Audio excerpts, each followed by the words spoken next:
Ang ipon ng kontrahal mula sa Filipino-American Cancer Care.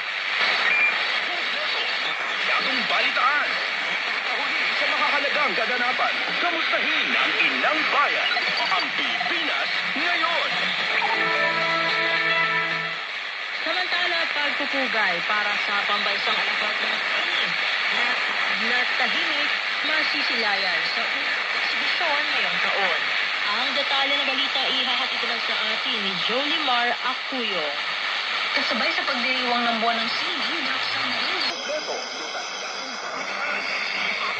Sa makakalagang kaganapan. Kamustahin ang inang bayan.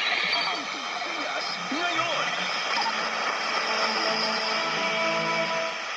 At iyan ang mga maiinit na kaganapan para sa araw na ito. Samantala, ang mga ulat sa ating mga kapatid na himpilan sa probinsya para sa bugso ng sa pagbabalik ng ang Pilipinas ngayon